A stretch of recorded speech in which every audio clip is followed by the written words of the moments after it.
I got this toxic family member who continue to tell stories of people stealing from them.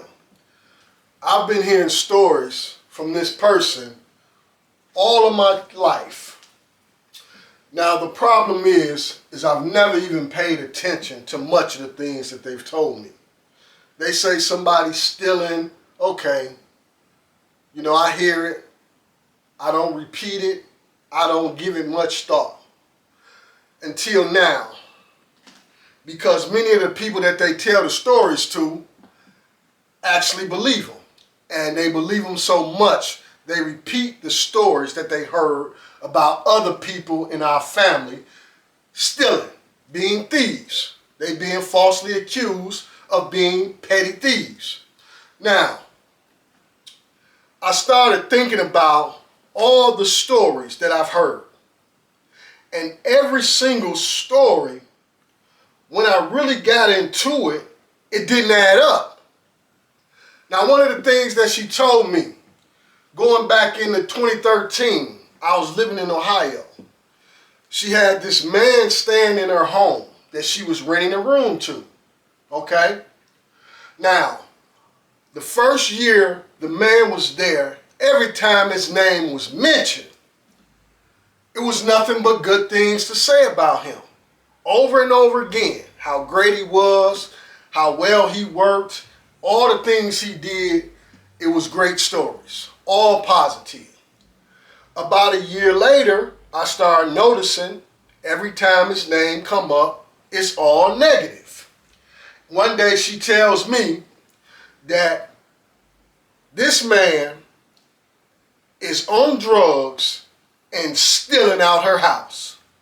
Now, I'm in Ohio, so I can't say yay or nay.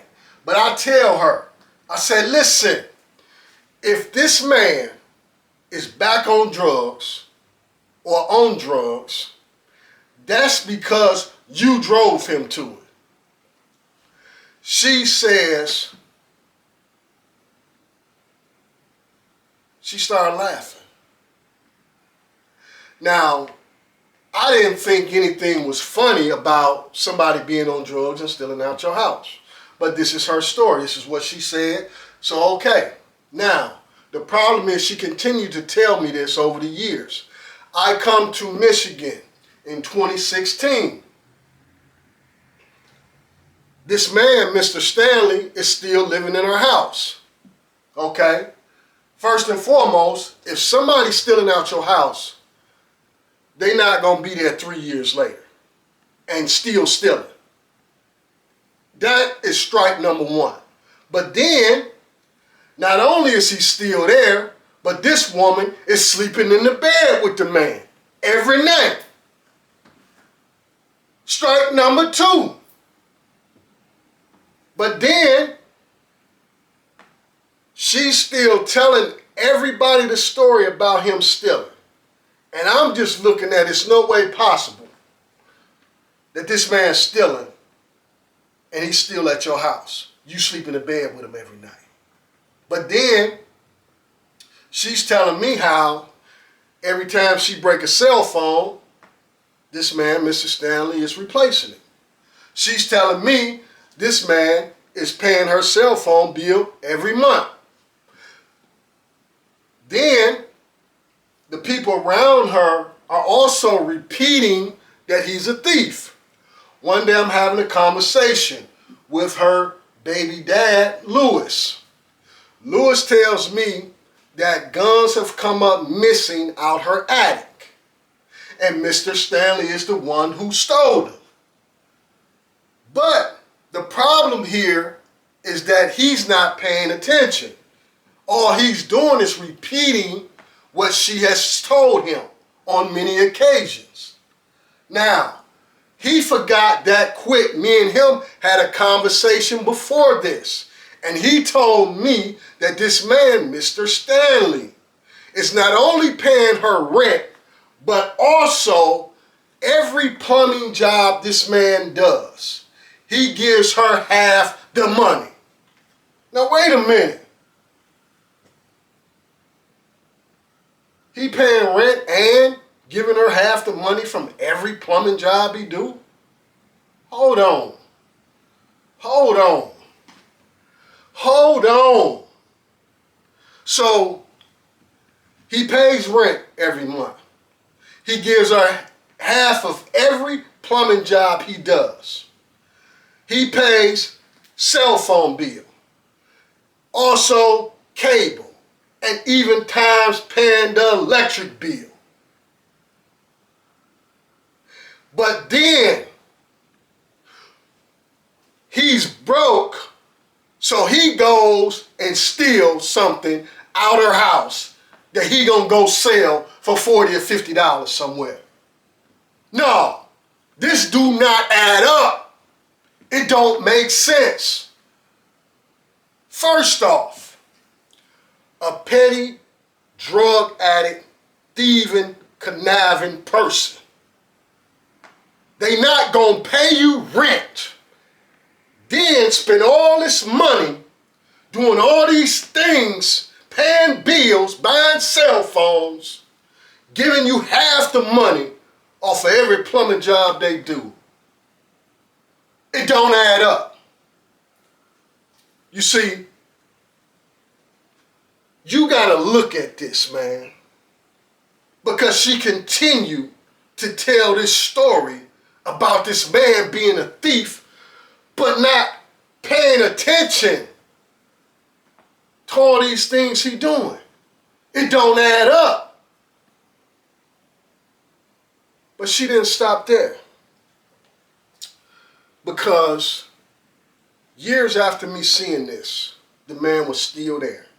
Sometime in 2019 or 2020, she calls my phone. Now here it is, 2019, 2020, from the first time she told me this in 2013. That gives us 7, 8 years of him living in your house stealing, and he's still there, 2019, 2020. Now, she calls my phone one day and tells me this great story of how Mr. Stanley stole some money she had stashed away in a dining room. Now, her story is that she went to get the money and it wasn't there, and she confronted Mr. Stanley about the money, and he admitted he took it, but he was going to put it back.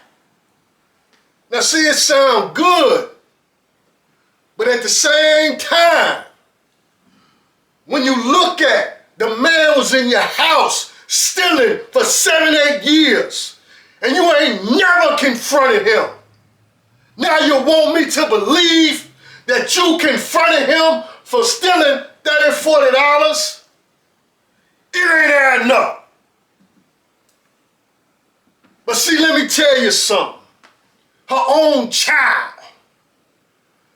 One day I'm at a house, sitting at the table, waiting on her to come in the door.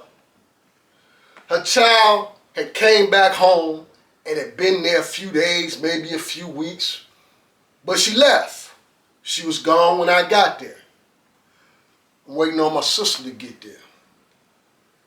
My sister walks in the door, walks straight to the kitchen where I'm sitting at the table, and say, "Toy stole some food out of my freezer." Now, once again, I'm hearing it. I ain't thinking nothing about it. You know, she dramatizing this about her own child stealing out her freezer. Now, let me tell you something. I was there before she got there. She ain't been home all day. When she come in the door, she didn't go check the refrigerator in the kitchen. She didn't go in the basement and check the deep freezer. She didn't go in the garage and check the refrigerator out there. She came right in that door and told me this story, that this child stole food out her freezer. So how in the hell did you know she stole something if you ain't checked nothing? It don't add up. It's just like the story with Mr. Stanley. It don't add up. So then I thought about it. She told me a story before of when Toy left home before that she took her debit card. Now her story was Toy went home with her debit card and used it at the grocery store that's across the street from where she was staying at. Again, I'm in Ohio. It's a story of somebody stealing. I'm not paying it much mind. I hear it, but I ain't thinking much of it. Now, according to her, she says she got her banking statement. On the statement, it showed use at the grocery store. Again, this is her story. I don't know. But here's the thing about that. For years, because my sister always volunteers at these places that give out free food, she's always gotten a whole lot of food from these places. And she's always giving so much food to her daughter that it's more than she knew what to do with.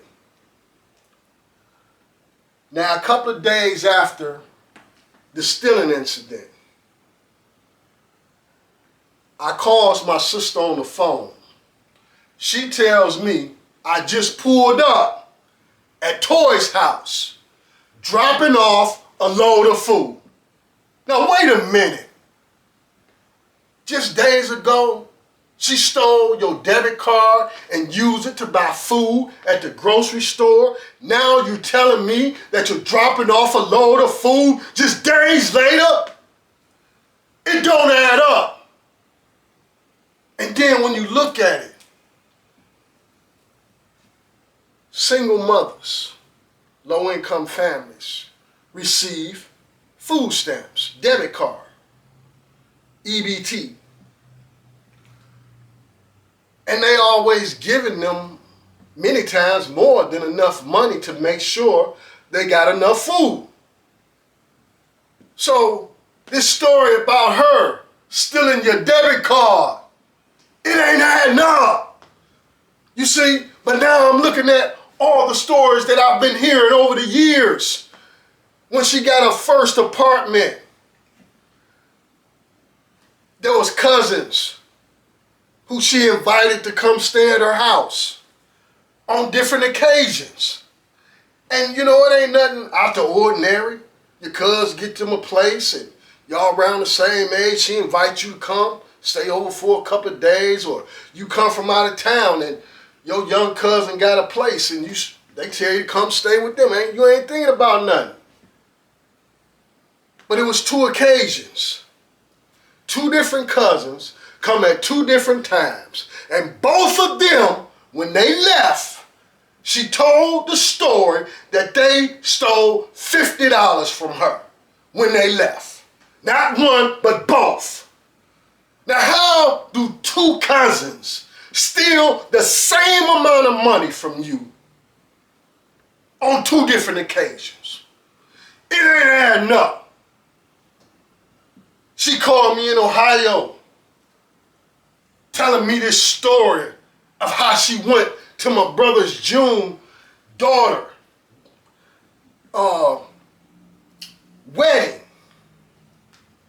She told me how nice the wedding was and the things that she had done, the food she took and all of this. But then she tells me, my nephew Nevada stole money out of purse.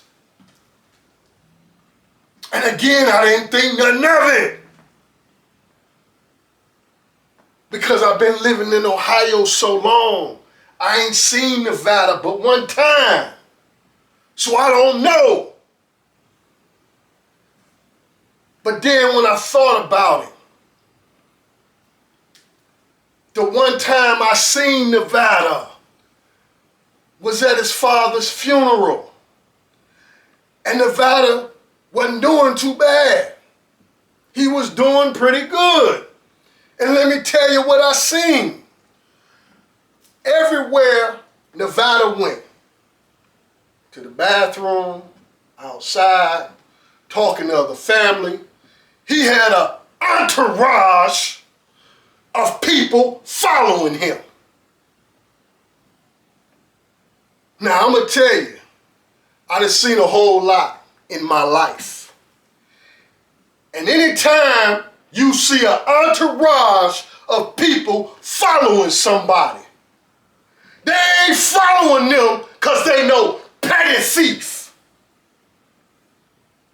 So what you saying, again, ain't adding up. Then I talk to other family, and they tell me the same story. But their story was a little different. She told them that Nevada helped carry stuff to her car. And she dropped her wallet outside the car. And he picked it up and stole the money. Now wait a minute. You got two different stories here. It ain't adding up. It ain't adding up.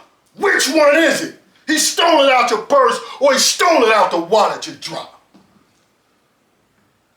It ain't adding up. You see, just like everything else, it's just a story. See, it didn't end there. Because she told me a story years ago that when my middle son, Vegas, when he was young, he came to our house and he stole something and she stopped dealing with him. See, it sounds good again. But here's the problem. This is your little nephew. He's a little kid. He steals something, you stop dealing with him immediately, right? But here it is, you got this grown man that lived in your house stealing for 7, 8 years. And you ain't stopped dealing with him. It ain't adding up. It's just another story. But it don't stop there, man. It's so many stories once I started thinking about it. One story was about her friend Vicky, who she been friends with so many years. She was giving her food like she gave everybody else food. If they wasn't coming to pick it up, she was dropping it off. This particular time, she told Vicky she can come get it. Well, Vicky sends her nephew to pick up the food. My sister say she leaves the food for them on the porch. They just gotta come get it. Her nephew goes to get the food for his auntie. Boom, he leaves. I get a call on the phone how her nephew, which name is D'Angelo came and got that food and he stole a box of stuff I had out there. She was all hyped up, dramatizing it, how he had stole her food. I said, hold on. How can you say the man stole something? He don't even know what it was. He was picking up something for his auntie.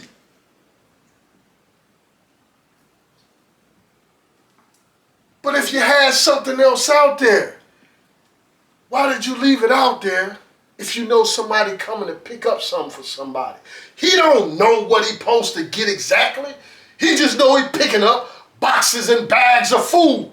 And that's what he did. But you sitting here telling me he stole from you. And you're all upset, making a big issue out of some damn food that you got for free. But this is what happens. Something just like this turns into a story. Somebody stole from her. you know, and I don't understand it. It's so many stories of people stealing. Why? I ain't met nobody in life that told me so many stories about somebody stealing. Now, for all you religious people, all the Bible toters and the Bible quoters, look at your Bible. What it say about pointing a finger at somebody else? It's 3 pointed back at you. Well, she been doing a lot of finger pointing. So how many is pointed back at her? Let's talk about it. See, this is really a whole nother video, but we're going to touch on it because we're talking about people stealing. Now, my mother died when I was 13. This woman becomes my guardian. She's in charge of my mother's estate, meaning my inheritance money that's coming when I turn 18 and my monthly Social Security check. Somehow, I ends up back at my mother's house, only living with this woman 9 months. And when I go back over there, me and my children is going through it. I had my first son at 14, okay? Then at 16, I had the second. But I'm at my mother's house, and this woman's getting my check. Every month, I get very little money to survive on. We go through it. 18 years old, check cut off, and I'm supposed to get my inheritance money. I didn't get nothing. I had to figure out how to get us out that situation we was in. And that's what I did. And not one time did I tell anybody for the last 35 years that this woman took my money, that this woman left us over there starving and struggling and going through winters with no heat, utilities shut off. I ain't told her so. But she done it. And let me tell you something.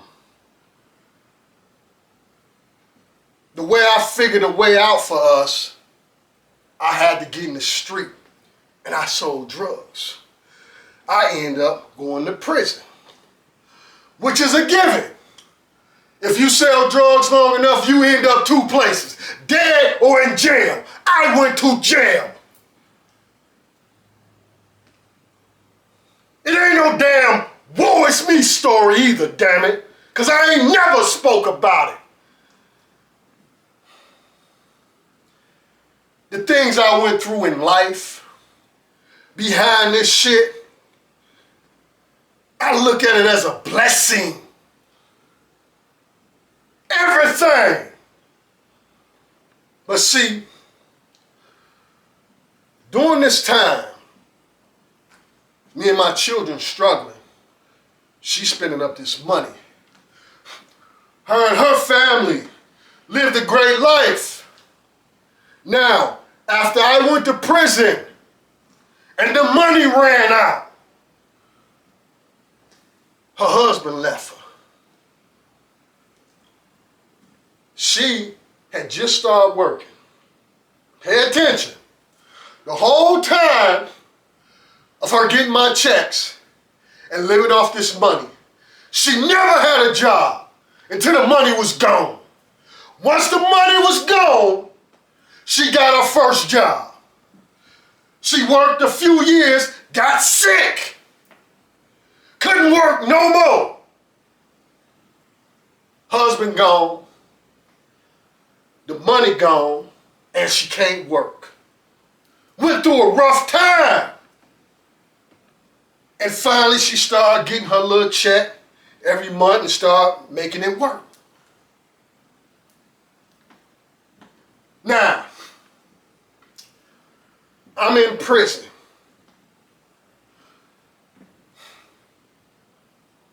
didn't hold no grudges about what happened. Whole lot of shit happened, and I ain't never hold a grudge or talk about nothing. I'm communicating with her.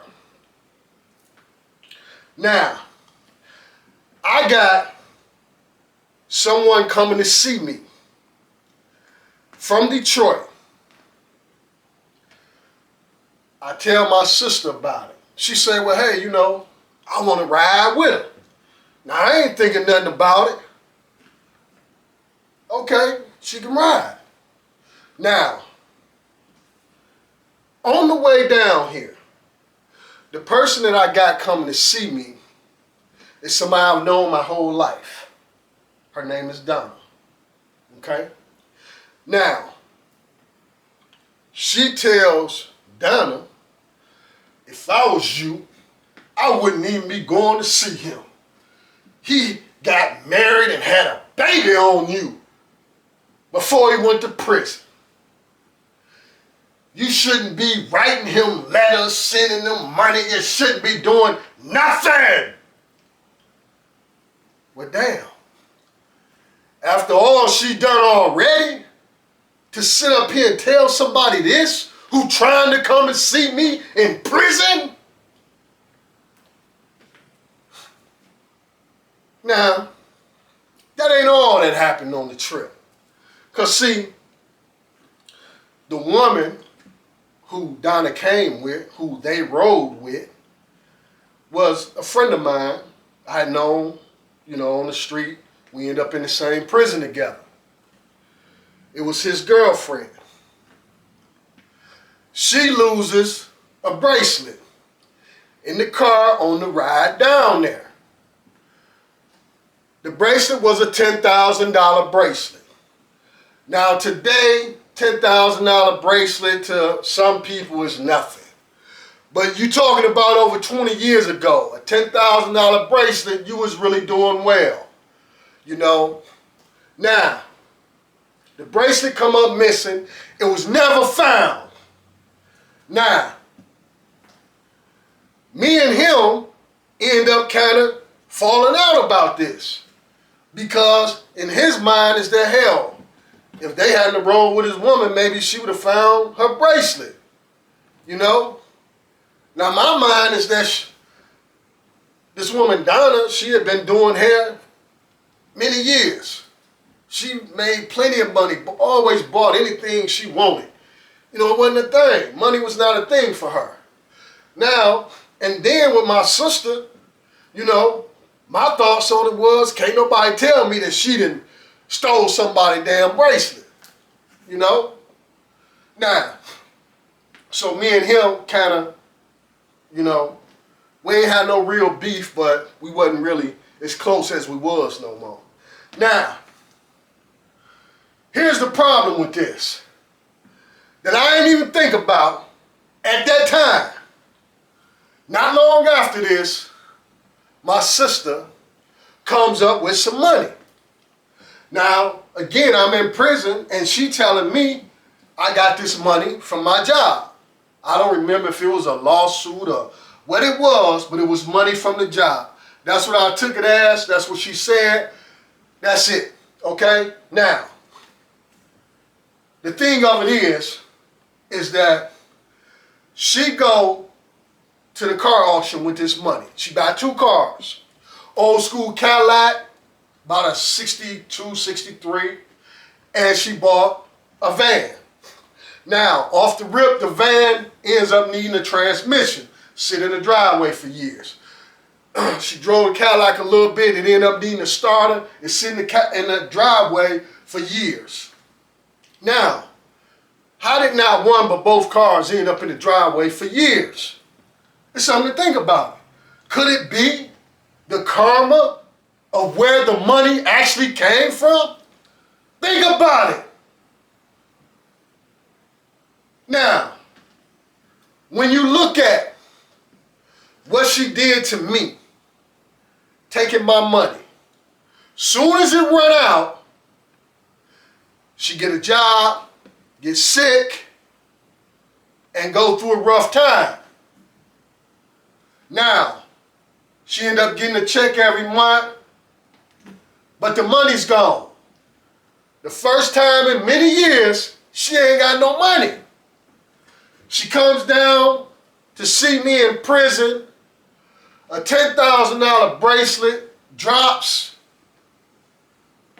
It's opportunity.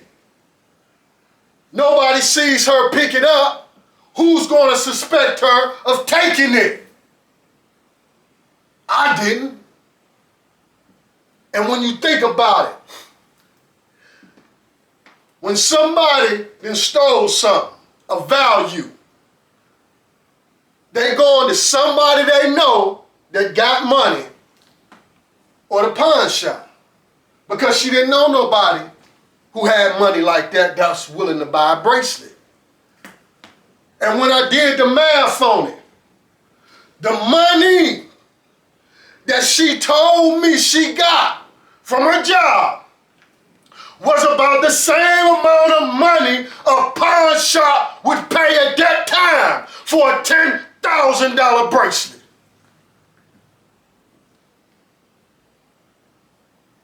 Oh yeah. Oh yeah, baby. See, she got stories of people being thieves that don't add up. But we got stories of her stealing, and it all adds up. All signs point to it. And if you use her words, can't nobody tell me that she didn't take that woman's bracelet.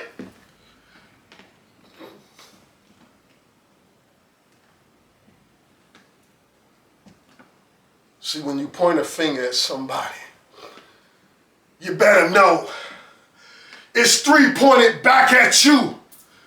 You're listening to her stories about people being thieves. God damn it! The only thief around is her. You can take this or let it alone. But I better not hear nobody repeating her story about somebody else. 'Cause I'm gonna come for you the same.